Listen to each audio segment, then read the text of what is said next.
Verso a verso. La palabra de Dios, el único alimento verdadero para su vida espiritual.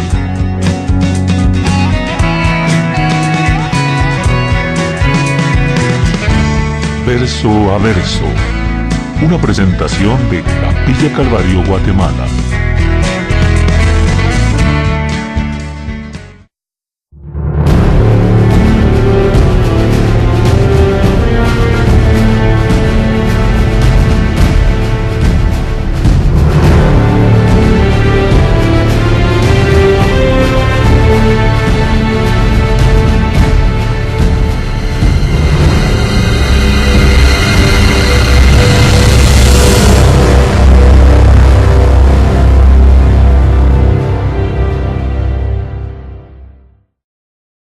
Habiendo dicho Jesús estas cosas, salió con sus discípulos al otro lado del torrente de Cedrón, donde había un huerto en el cual entró con sus discípulos.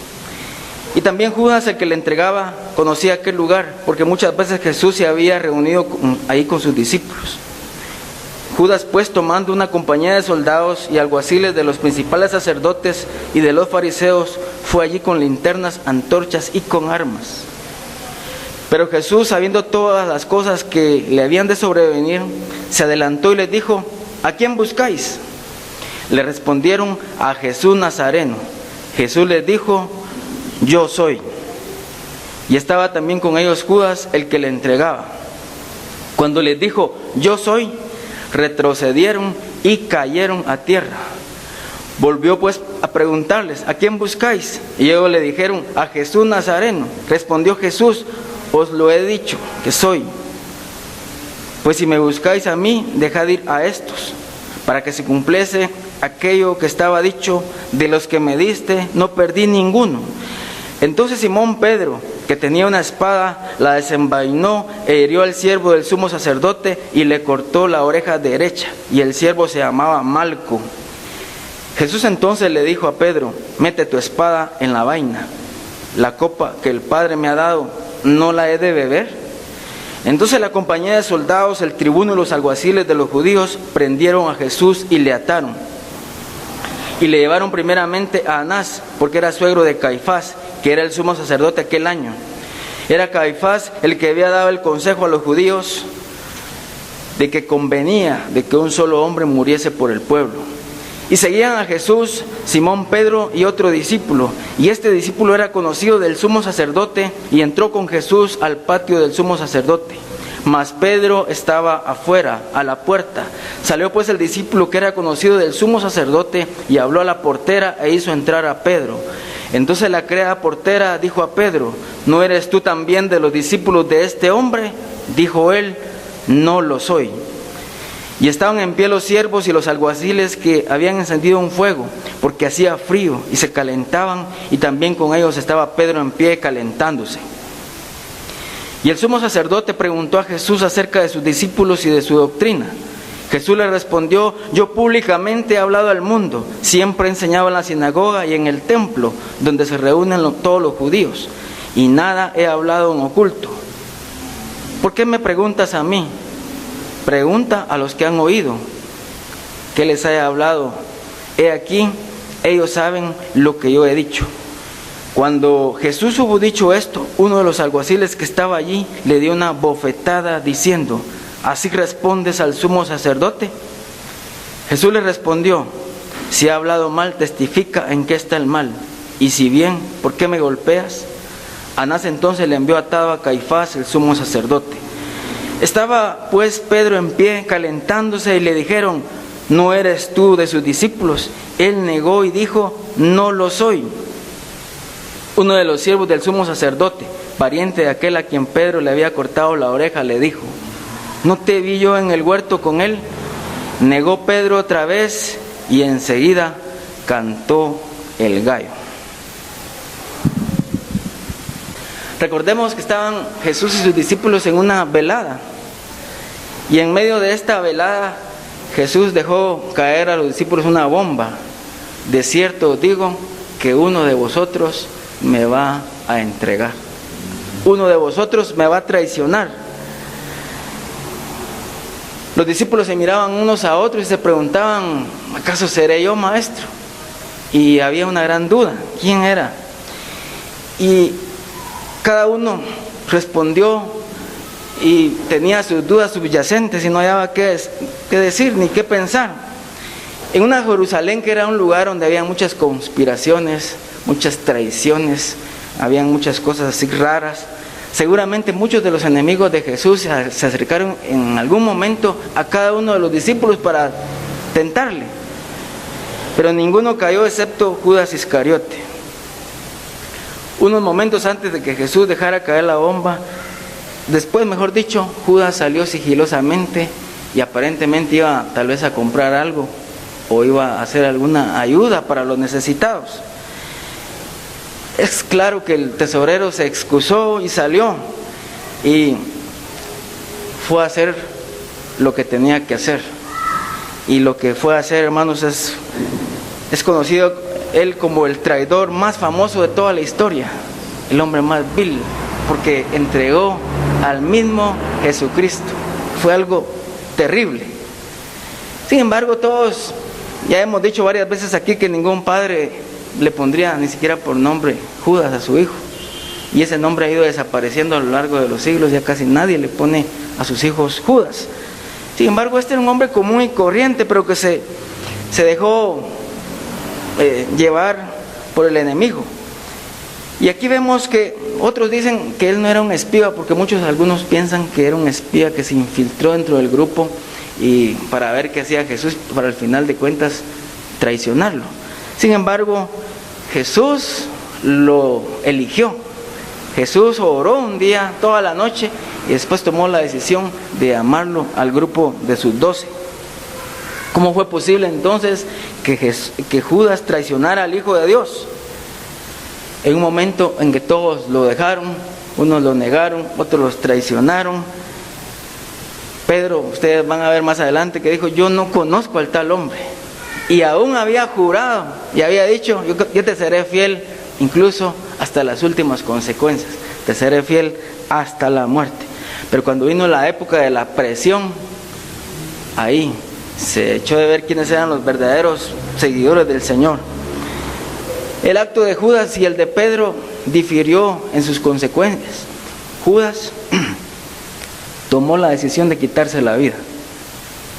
Pedro pidió perdón al Señor y el Señor lo perdonó y lo restauró y pudo llegar a ser el líder de un gran avivamiento en Jerusalén. ¿Cómo presentaría Hollywood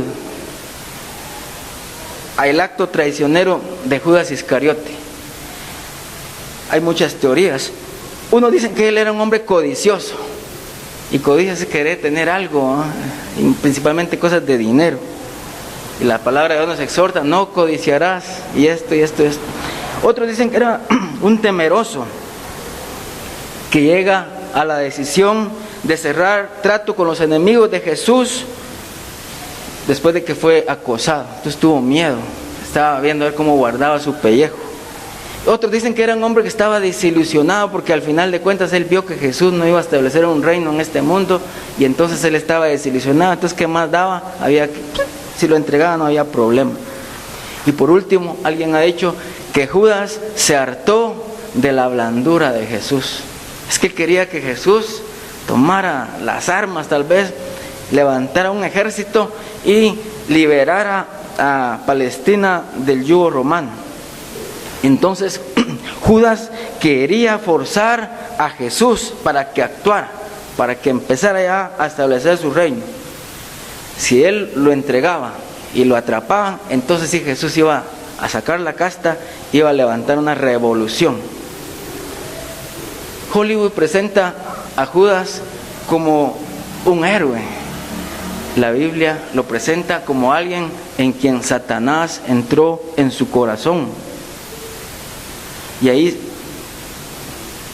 Judas estaba harto ya de tanto estar esperando. Él quería ver claramente el reino, pero cuando vio que el reino que Jesús venía a implementar era un reino no de este mundo, entonces se desilusionó y todos lo dejaron, todos abandonaron a Jesús. Judas no fue la primera persona y la última que haya traicionado a Jesús, sino que es el más famoso. Todos en algún momento de nuestra vida hemos traicionado también a Jesús. Acuérdese usted en alguna ocasión, en alguna oportunidad de su vida, que usted negó al Señor y lo traicionó. Seguramente todos lo hemos hecho. Un famoso escritor novelista japonés llamado Shusaku Endo se dio a la tarea de escribir novelas acerca del cristianismo, y su principal trama era esto de los mártires, pero también él quiso en una novela llamada Silencio presentar la otra parte, y era de los cristianos traidores, y por qué traicionaban al Señor cuando eran perseguidos en el régimen de los shoguns ahí en Japón. Por cierto, que dice que había un crucifijo que está en un museo actualmente, dice que está bien desgastado de la cara, de todo el relieve, porque dice que los shoguns obligaban a los que negaban al Señor a que pisotearan ese crucifijo, y de tantos que lo negaron, que se fue deshaciendo la efigie. Es decir, que son muchas las personas que traicionan a Jesús, no solo Judas Iscariote. Sin embargo, este escritor japonés lo que quiere hablar y plasmar en su novela es el amor inextinguible de Jesús, a pesar de lo que nosotros somos, a pesar de la traición, a pesar de la negación, a pesar de que todos lo abandonaron. Jesús estuvo dispuesto a amar aún a aquellos que eran con defectos. Incluso el Señor llegó hasta las últimas consecuencias cuando su pueblo, a quien Él vino para salvar, lo ejecutó, lo crucificó. Él, antes de morir, con gran agonía, con gran esfuerzo supremo, exclamó: Padre, perdónalos porque no saben lo que hacen.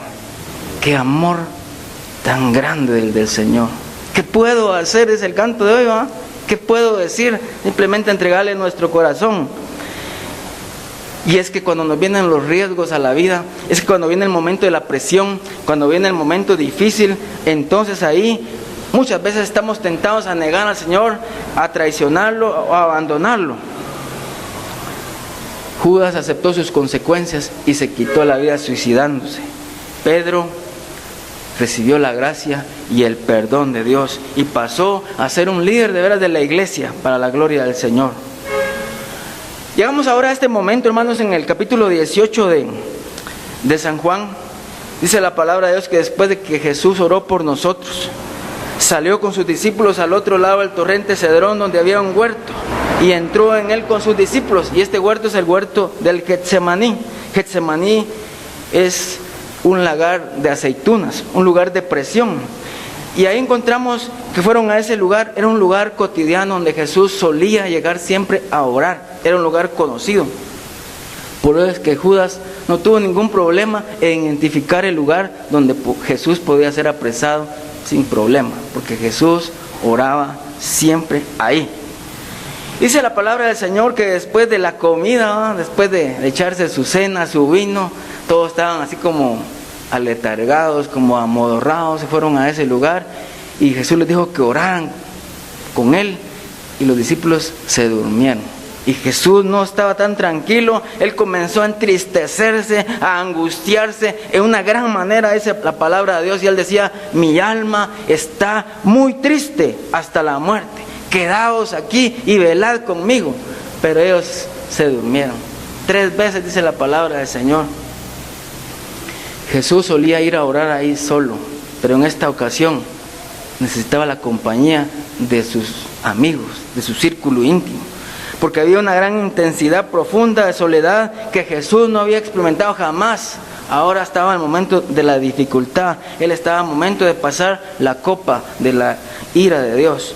Y hermanos, aquí vemos que esta gente, hermanos, se durmió. Eso nos pasa a nosotros muchas veces, ¿verdad? No podemos orar 1 hora, no podemos orar media hora, no podemos orar 15 minutos, no podemos orar 5 minutos. Nuestras oraciones ahora son como las del cazador, que dice que solo medio baja una rodilla y ya, amén. Jesús reprochó a los discípulos y dijo: así que no habéis podido orar conmigo 1 hora. orad para que no entréis en tentación. Y en esta oración, hermanos, que Jesús estaba haciendo, era una oración que por primera vez se sentía solo, porque tenía un gran conflicto interior. Dice la palabra del Señor que él oraba al Padre, decía: si es posible, pase de mí esta copa, pero no como yo quiero, sino conforme a tu voluntad. No se trataba de una oración piadosa, una oración formal.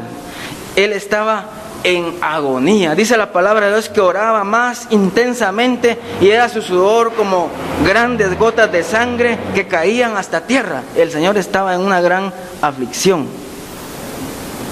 ¿Qué era lo que le aquejaba a él? ¿Será que era temor al dolor? ¿Será que era temor a la muerte, al conflicto? Desde luego que sí, porque él sabía lo que le esperaba. Dice la palabra del Señor que él perfectamente sabía. El versículo 4 lo dice: pero Jesús, sabiendo todas las cosas que le habían de sobrevenir, se adelantó y les dijo, pero porque Jesús ya lo sabía todo, él estaba en una gran angustia. Y en esta ocasión iba a poder ser testigo por primera vez del abandono de parte de Dios.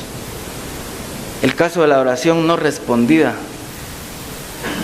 A nosotros se nos dice que oremos y que todas nuestras oraciones van a ser respondidas, pero esta oración de Jesús no fue respondida. La copa del sufrimiento no le fue quitada. Tuvo que llegar hasta la cruz, al sufrimiento. Durante la oración, y esta oración de angustia, se topó con un silencio de parte de Dios. Como que si Dios le hubiera vuelto la cara y no le respondía. Hay un escritor cristiano llamado John Howard Yoder, y él hace una conjetura y dice: ¿qué hubiera pasado si Dios hubiera intervenido en la oración que Jesús le hubiera hecho? Pase de mí esta copa. Jesús de ninguna manera era impotente. Él voluntariamente no utilizó los poderes que tenía. Pero Jesús, él dijo que hubiera podido solucionar el problema inmediatamente pidiéndole al Padre 12 legiones de ángeles, y los ángeles hubieran podido venir en su auxilio y hacer una guerra santa y eliminar a todos aquellos. 12 legiones equivale más o menos a 72,000 soldados, 72,000 ángeles.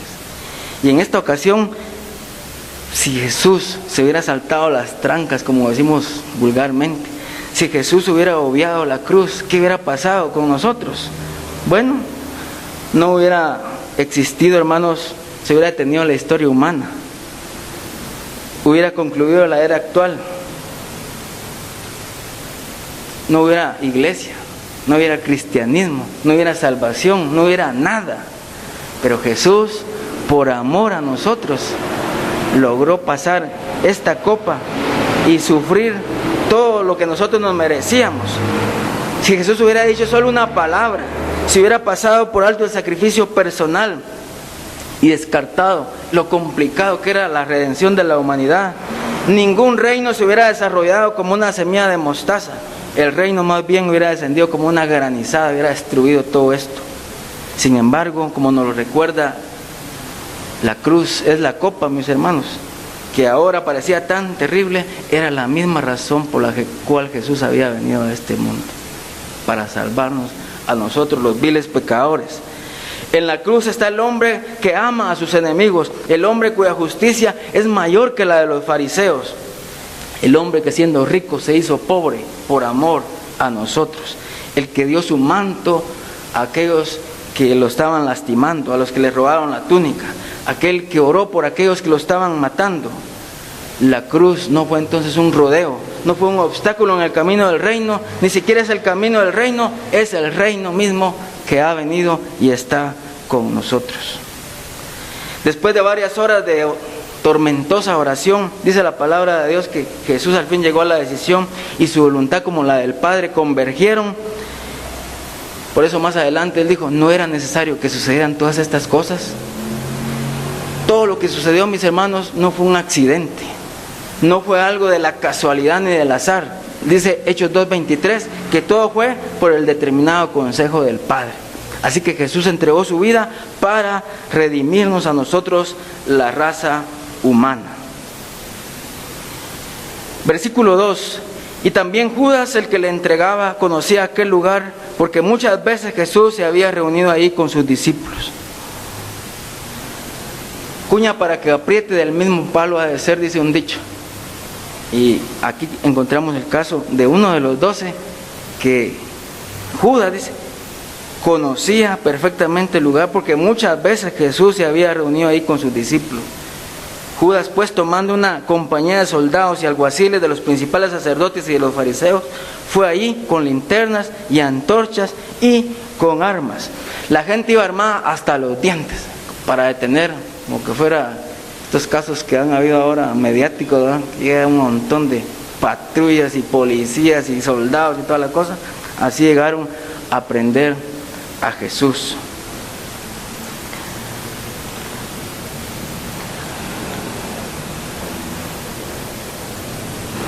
Cuando uno ora regularmente al Señor y es fiel, acordemos del caso de Daniel.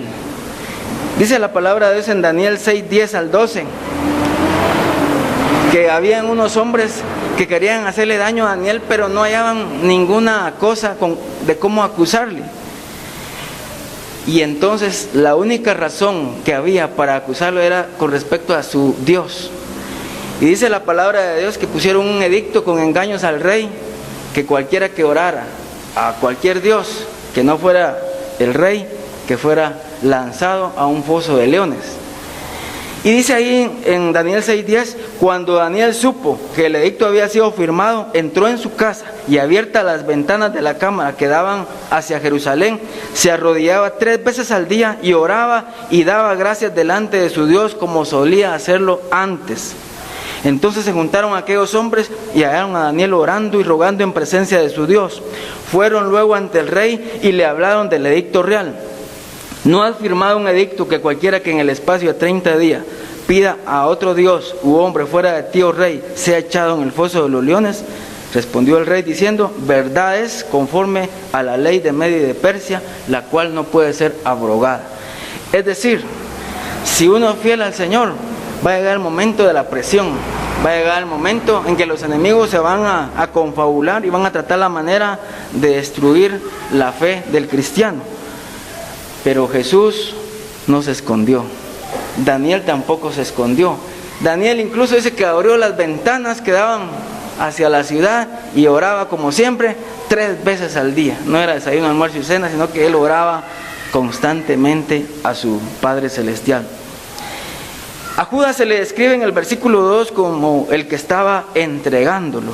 Miren, hermanos, qué tremendo. Yo siempre lo he dicho y lo seguiré predicando, que este hombre que tuvo tantas oportunidades, que tantas prebendas, ¿verdad?, tantos privilegios, estar con Jesús, hombre, es que no era cualquier hombre común y corriente, y que al final lo entregara. Es la peor felonía que puede cometer un ser humano, es la peor traición. La palabra compañía quiere decir que, hermanos, Judas vino con un séquito de alguaciles, de soldados, y vinieron con linternas, con antorchas y con armas para prender a Jesús, como que él de verdad fuera una persona muy peligrosa. No se sabe exactamente cuántos soldados eran, pero sí era una multitud. Cuando decían una compañía, se hablaba de 600 hombres.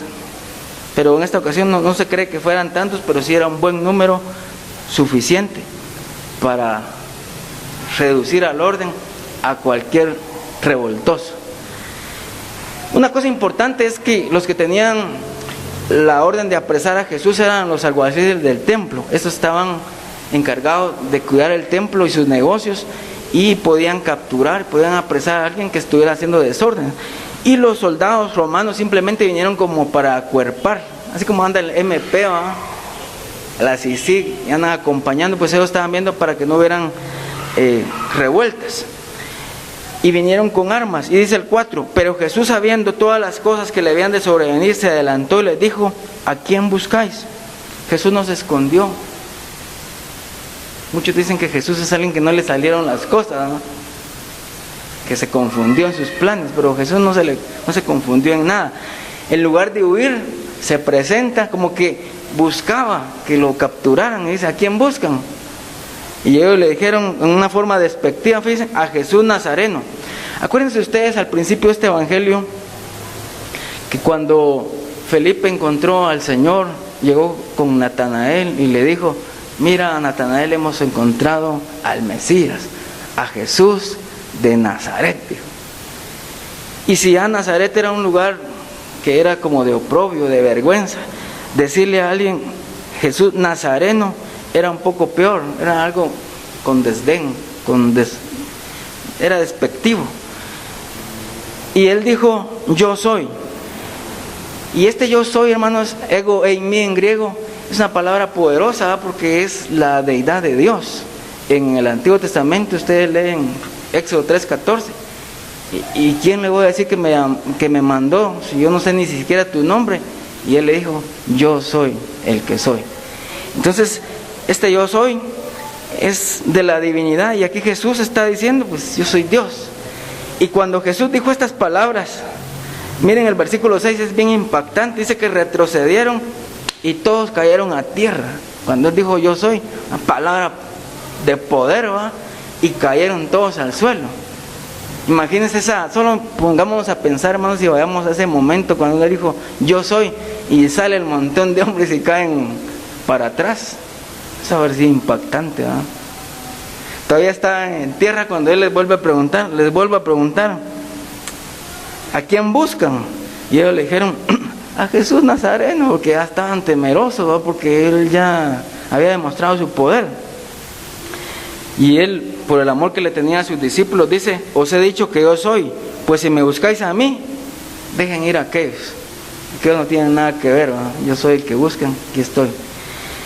Y ahí, para que se cumpliera la escritura, que de todos los que Dios le dio, ninguno se perdió, salvo el hijo de perdición, que era Judas Iscariote. Y él lo hizo con su consentimiento, lo hizo con su voluntad, y lo hizo con todas las cosas que él mismo se propuso.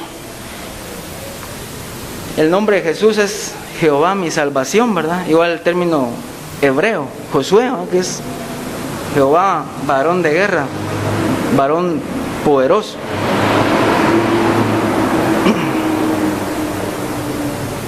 Esta palabra, hermanos, que dice que todos cayeron a tierra, me imagino el mismo caso de Saulo de Tarso, cuando iba en su persecución a los cristianos camino de Damasco.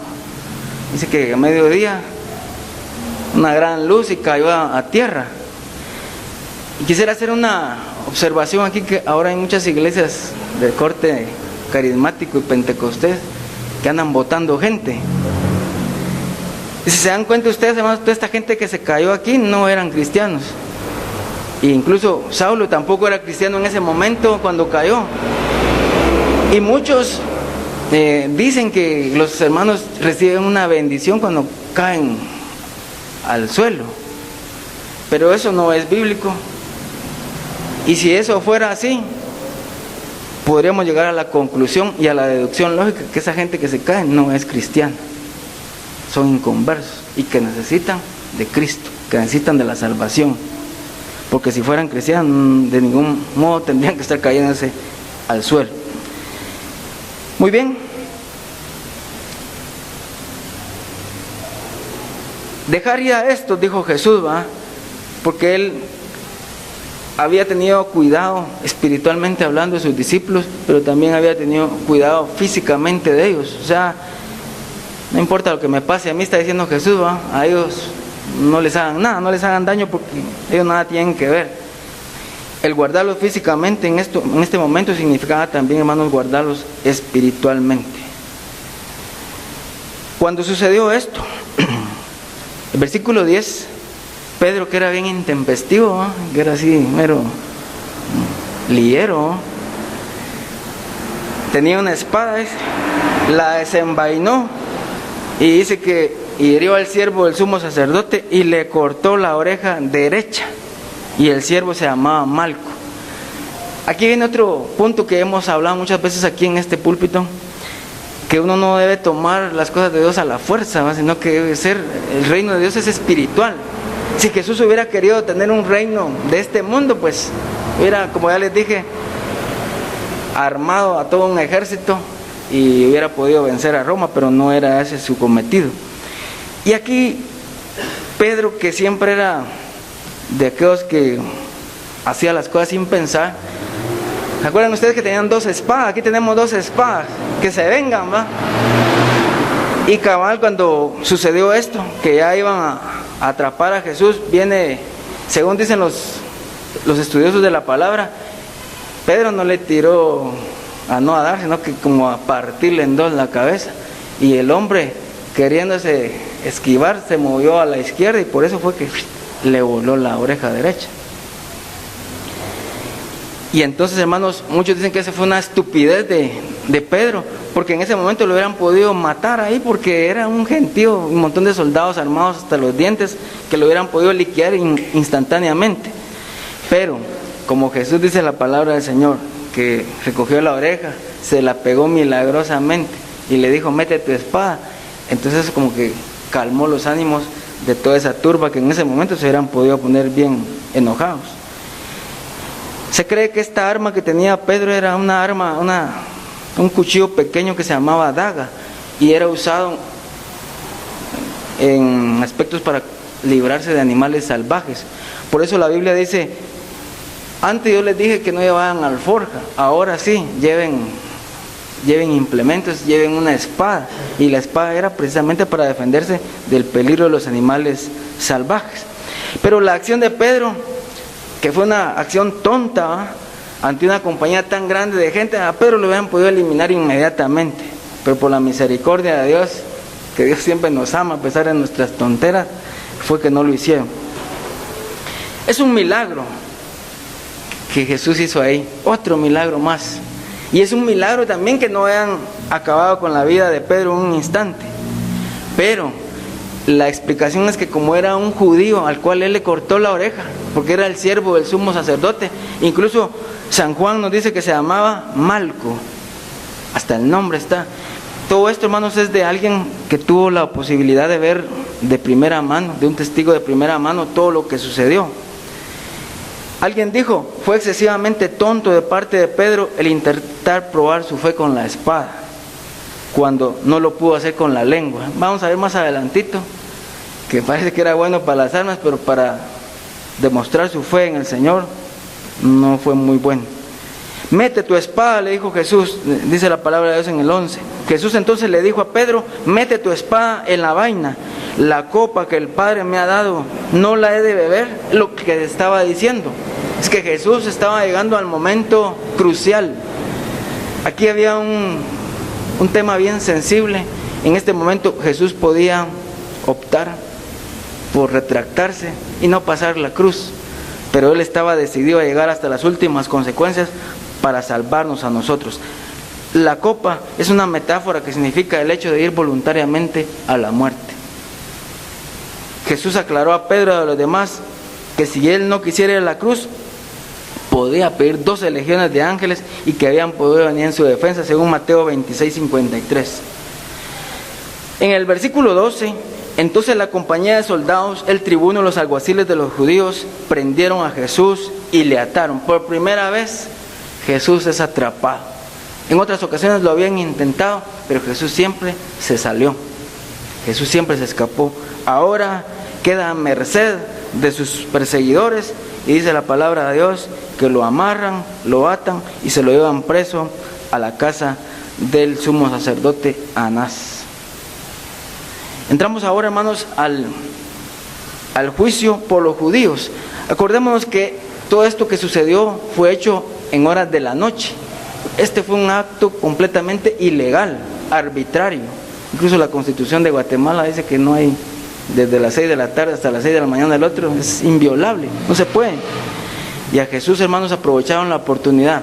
En ese momento, que era el tiempo de la Pascua, que habían como 3 millones de habitantes, tenían que encontrar una forma de capturarlo sin hacer tanta bulla, ¿va? Y el momento propicio fue en la noche y en un lugar bien apartado, que era el huerto de Getsemaní. Inmediatamente dice la palabra de Dios que lo llevaron y lo condujeron a la casa de Anás. Anás había sido sumo sacerdote. El que estaba actualmente se llamaba Caifás, que era su yerno. Los privilegios de sumo sacerdote eran vitalicios hasta que morían. Pero Anás había sido retirado del cargo por un gobernador romano y en su lugar había sido puesto Caifás. Pero todo el mundo, todo el pueblo tenía a Anás como la máxima autoridad, como el máximo jerarca de la institución judía. Aquí en esto encontramos, hermanos, en estos juicios, los dos grandes elementos del oficio mesiánico de Jesús. Ante el Sanedrín fue condenado por hacerse el Hijo de Dios. ¿Y era Jesús el Hijo de Dios? Sí. Y por Pilato, por pretender ser el rey de los judíos. ¿Era Jesús el rey de los judíos? Sí. Incluso Pilato, como son de burla, lo puso hasta en 3 idiomas. Este es Jesús de Nazaret, el rey de los judíos, y lo puso en 3 idiomas para que no quedara ninguna duda. Este examen ante este sumo sacerdote llamado Anás fue un como juicio preliminar, no oficial. Y Anás lo que hizo fue interrogarlo acerca de sus discípulos y acerca de su doctrina. Así dice la palabra del Señor en el versículo que vamos a ver más adelante. Caifás fue el que había dicho que era conveniente para todo el pueblo que muriera una sola persona por toda la nación judía, y no sabiendo que como era sumo sacerdote su profecía se iba a cumplir ese año exactamente. En el versículo 15 dice que seguían a Jesús, Simón, Pedro y el otro discípulo que no dice su nombre, pero todos saben que es Juan, porque él es muy humilde y no quiere darse a conocer. Y este discípulo dice que era conocido del sumo sacerdote. Hay una tradición de un evangelio apócrifo llamado el Evangelio a los Hebreos, y en ese evangelio se dice que Juan y Jacobo eran hijos de Zebedeo y eran pescadores y proveían de pescado a la casa del sumo sacerdote. Por eso eran bien conocidos, porque tenían relaciones comerciales en aspectos mercantiles, y rápido lo dejaron entrar porque era bien conocido. Pero el 16 dice que mas Pedro estaba afuera a la puerta.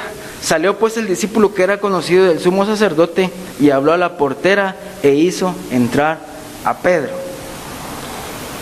Y aquí viene, mis hermanos, lo triste también de otro discípulo de Jesús llamado Pedro. Dice el versículo 17 que esa criada portera dijo a Pedro: ¿no eres tú también de los discípulos de este hombre? Dijo él: no lo soy. Es interesante que Pedro no negó a Jesús ante el rey, ni ante los ministros, ni ante el sumo sacerdote, ni ante gente de la alta sociedad. Lo negó delante de una criada de la más baja influencia, delante de una criada. Y él dijo: yo no lo soy. Él no negó que conocía a Jesús. Lo que sí negó fuera que fuera su discípulo. Pongámonos en los zapatos de Pedro nosotros, hermanos. Si hubiéramos sido Pedro y hubiéramos estado ahí, había temor, había peligro. El pellejo estaba en peligro. ¿Qué hubiéramos hecho? Yo creo que hubiéramos hecho lo mismo que Pedro. Aunque nosotros le decimos al Señor: yo te voy a ser fiel hasta que la muerte llegue, pero cuando llega el momento de la presión, de la dificultad, negamos al Señor. ¿Ha negado usted una vez al Señor? Yo creo que no una, un montón, con nuestros hechos. A veces no se necesitan las palabras, porque una imagen habla más que 1000 palabras, y con los hechos que nosotros a veces hacemos, negamos que conocemos al Señor. Y caemos igual que Pedro, peor tal vez. El problema de Pedro fue que se fue a aliar, se fue a unir con los enemigos del Señor. ¿Qué tenía que estar haciendo ahí? O iba a estar con él, con Jesús, o iba a estar lejos. Los otros 10 se fueron despabilados, se fueron a saber dónde. Pedro siguió al Señor ahí y se unió con el grupo de los enemigos. Dice en el 18, y estaban en pie los siervos y los alguaciles que habían encendido un fuego, porque hacía frío, y se calentaban, y también con ellos estaba Pedro en pie, calentándose. Palestina y por supuesto Israel es un lugar bastante desértico, y en el día es una temperatura tremenda que llega hasta 50, 55 grados a la sombra, y por la noche hay un frío terrible que llega hasta los huesos. Entonces en esta ocasión parece que era invierno y aquí había mucho frío. Aquellos encendieron una hoguera y allá estaba Pedro calentándose del frío junto con los enemigos de Jesús. Por eso es muy importante saber en esta mañana con quiénes nos estamos juntando, ¿no? Hay un dicho que dice: dime con quién andas y te diré quién eres. Y eso es muy cierto en este aspecto, porque a veces las amistades que tenemos dejan mucho que desear y a veces no nos edifican, sino más bien como que nos empujan para que nos vayamos en el precipicio, como le pasó a Pedro. Es muy importante entonces en esta mañana que miremos cómo está nuestra vida, ¿verdad? Y veamos si hay en nosotros algo que está afectando y que nos pueda impedir seguir a Jesús con completa libertad.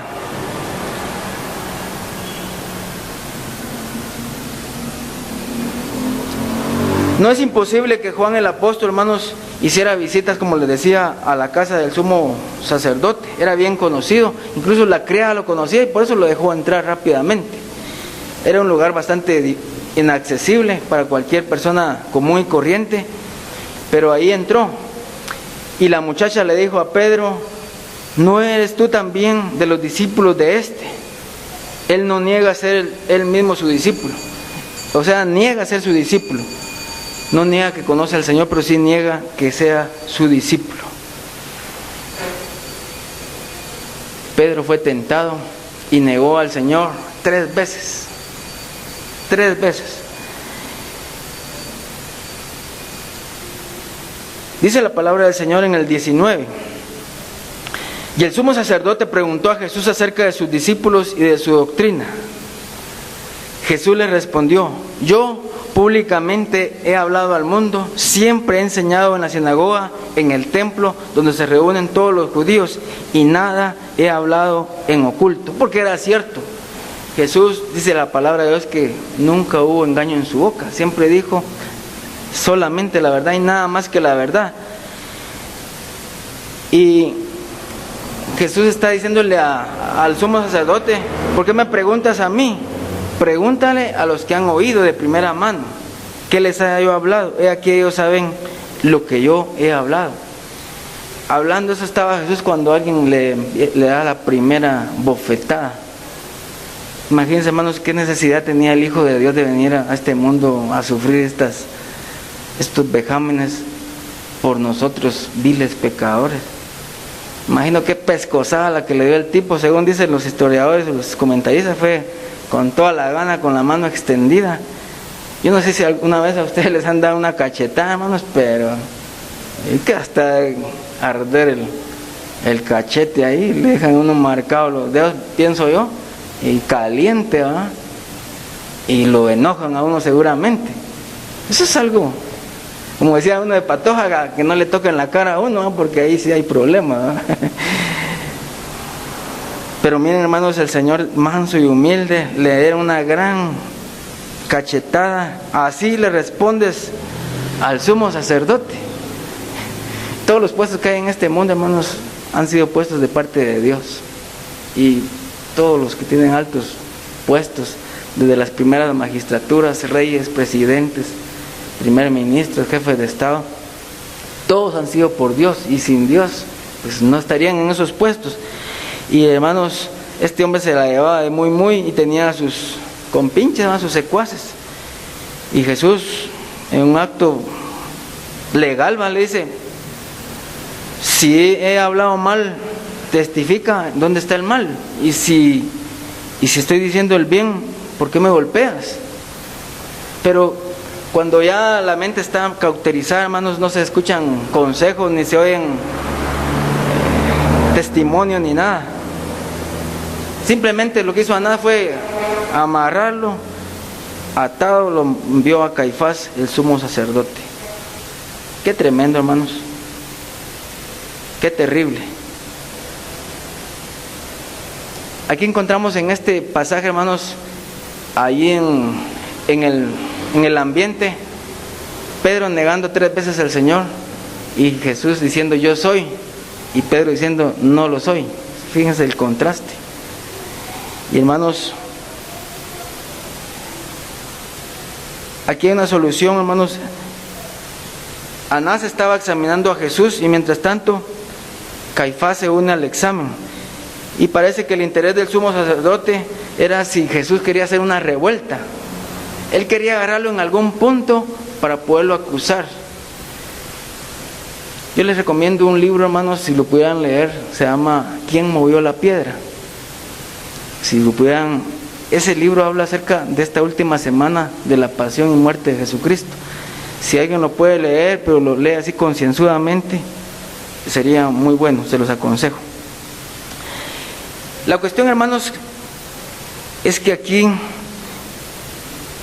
Jesús es tratado, hermanos, injustamente. Todo lo que se hizo, hermanos, esto fue de veras una violación flagrante a los derechos humanos. Y máximo, hermanos, a Jesús, que es el Hijo de Dios. Fue tratado cruelmente, ¿va? Ahí empezaron, hermanos, los golpes, pero más adelante vamos a ver que le tapaban el rostro, lo golpeaban y le decían, profetiza, ¿quién fue el que te golpeó?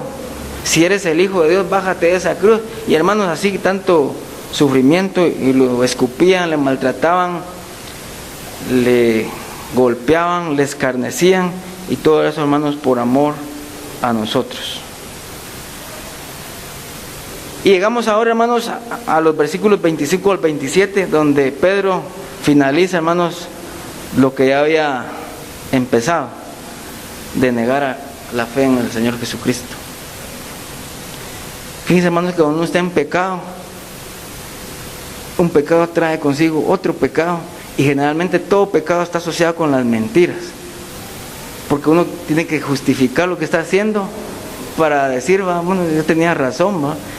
Y en este caso, dice el 25, estaba pues Pedro en pie calentándose y le dijeron, ¿no eres tú de los discípulos? Él negó y dijo, no lo soy. Eso era una mentira, porque realmente él era un discípulo del Señor, pero que a la hora de la verdad no se animó a declarar su fe. Y el 26 dice que uno de los siervos del sumo sacerdote, pariente de aquel a quien Pedro le había cortado la oreja, le dijo, ¿no te vi yo en el huerto con él? Y aquí tenía un problema Pedro, porque en la justicia judía, cuando alguien le hacía algo a un familiar, pues el familiar tenía que ver cómo se vengaba de lo que le habían hecho. Y en este caso, pues la cosa no pasó a más, porque Jesús milagrosamente le pegó la oreja a Malco y le dijo a Pedro, cálmate, mete tu espada, no sabes que los que a hierro matan, a hierro morirán. Y este del versículo 26 era un pariente de ese siervo del sumo sacerdote que había observado que Pedro había sido el que le había volado la oreja a su pariente. Entonces ahí había peligro para la vida de Pedro.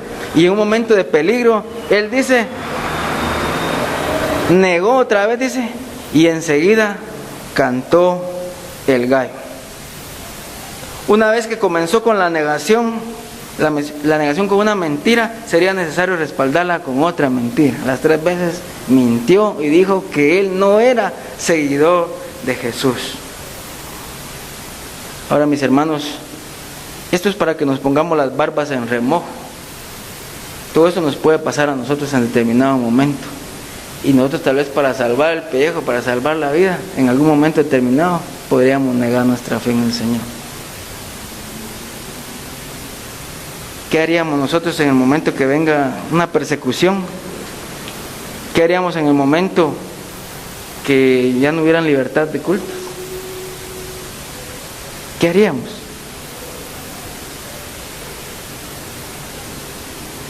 Tú, el que en verdad estuviste con él, le dijeron, tú eres de ellos. En otros evangelios dice, aún tu forma de hablar te delata. Y es que nosotros cuando hablamos con otra gente por el léxico que tenemos así cristiano, rápido nos detectan que somos hijos de Dios, y a veces nos preguntan, y muchas veces la gente dice, no, yo no soy. Mi mamá me lleva ahí, pero la verdad que yo no. Mi mujer es la que quiere que yo vaya, pero no. He ido, pero no, yo no soy, realmente no. No quiero ningún compromiso. No, pues yo lo he visto, sí, pero no. Y así negamos nuestra fe. Espero que en esta mañana, mis hermanos, si hay algo en nosotros que nos lleva a esas mentiras, que cambiemos nuestras actitudes. ¿Qué necesidad tenía Jesús, el Hijo de Dios, de terminar de esa forma, verdad? Morir por nuestros pecados. Si nosotros somos los que teníamos que haber llegado a la cruz y ser crucificados por nuestros pecados. Sin embargo, por amor a nosotros, Él, así como vemos aquí, fue arrestado. Luego llevó 6 juicios injustos, hermanos, delante de Anás, de Caifás, de Pilato, de Herodes, otra vez con Pilato, y lo tuvieron del tingo al tango, de Herodes a Pilato, como se dice. Y hermanos, todo fue injusto, todo fue implacable con Él. Y de verdad, hermanos, no había ninguna causa justa para que Él muriera de esa forma por nosotros. Miren cómo lo trataron, se burlaron, lo menospreciaron, le hicieron todo tipo de vejámenes. Y hermanos, así nos pasa a nosotros, sabiendo la obra que Él hizo por nosotros. Muchas veces también, como Pedro, negamos a Jesús. Que en esta mañana, mis hermanos, cambiemos de actitud. Y si en alguna cosa hemos fallado al Señor, que en esta mañana podamos reivindicarnos, ¿no? Y volvernos a Él. Volvamos a Él, Él nos va a perdonar, pidámosle perdón. Él nos va a restaurar como hizo con Pedro. Vamos a ver más adelante en el capítulo 21, cuando el Señor restauró completamente a Pedro, y Pedro pudo llegar a ser un gran líder. Pero para eso se necesita pasar por esta escuela de la vida, ¿no? Por esta escuela, pasando este tipo de problemas. Y hermanos, al final de cuentas, pues tenemos que madurar y ser consecuentes entre lo que decimos y con lo que hacemos. Vamos a orar en esta mañana. Señor, te damos gracias por la oportunidad que tenemos de meditar en tu palabra. Es un pasaje bien conocido, Señor, pero yo te suplico que cada uno de nosotros al escuchar este mensaje, de verdad, Señor, seamos confrontados para que surtan cambios en nuestra vida, Señor. Que dejemos ya esa vida de estar en nuestra zona de confort nada más, acomodados, aletargados. Es un momento difícil, Señor, y muchas veces en lugar de estar orando para no entrar en tentación, nosotros estamos uniéndonos con el grupo de los enemigos del Señor. Muchas veces en lugar de estar perseverando en la gracia y el conocimiento del Señor Jesucristo, te estamos negando, Señor. Perdónanos, Señor, porque no hemos hecho lo que tenemos que hacer. Ayúdanos a cambiar de actitud, Señor, y que cada día seamos mejores cristianos. Que esta palabra en esta mañana nos rete, Señor, para que si en algo te hemos fallado, te pidamos perdón, Señor. Y tú que eres tan bueno, que eres tan amoroso. En otro evangelio dice que cuando el gallo cantó, tú te volteaste y miraste a Pedro con una mirada de amor, Señor.